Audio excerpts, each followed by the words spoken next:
Cette année, Line Renaud célèbre ses 80 ans de carrière. Une longévité que l'artiste considère comme un miracle. À 95 ans, elle a à son actif plus de 80 films et 25 albums. La dernière épouse de feu Loulou Gasté a également été à l'affiche de 12 pièces de théâtre. Connue et aimée de tous, la star française a décidé d'utiliser sa notoriété pour promouvoir les causes qui lui tiennent à cœur. À titre d'information, l'ex-meneuse de revue est engagée dans la lutte contre le VIH et le sida depuis plus de 35 ans. Ainsi, elle a toujours œuvré avec dévouement pour un monde meilleur. Au fil des années, Jacqueline Anté, de son vrai nom, l'une des personnalités préférées des Français, a donc côtoyé plusieurs générations d'hommes politiques.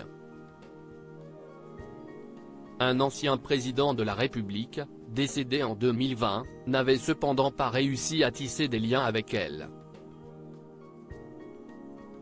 C'était tellement bidon. De 1974 à 1981, Valéry Giscard d'Estaing a été le locataire de l'Élysée. Comme tout chef d'État digne de ce nom, il avait fait de son mieux pour se rapprocher des personnalités du monde de la culture. Seulement voilà, Line Renaud ne le portait pas dans son cœur. Dans un entretien accordé à Paris Match, la nonagénaire a en effet fait des révélations sur ses rapports avec l'ancien président. Giscard, je le haïssais. Je le montrais bien. C'était tellement bidon de s'inviter à dîner chez les gens, de reprendre Étoile des Neiges à l'accordéon. Valéry Giscard d'Estaing @Dr Line Renaud, ce président avec qui elle est proche. En revanche, l'interprète d'Étoile des Neiges entretient toujours une belle amitié avec François Hollande, qui a été au pouvoir de 2012 à 2017. J'ai beaucoup aimé Hollande et je l'adore encore aujourd'hui. Si est-il lui le véritable héritier de Chirac?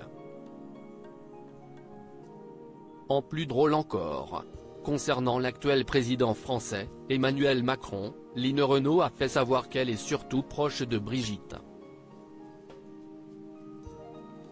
La première dame la soutient notamment dans son combat pour l'euthanasie. Celle qui a évoqué sans langue de bois sa fin de vie espère en effet que le suicide assisté sera un jour possible en France.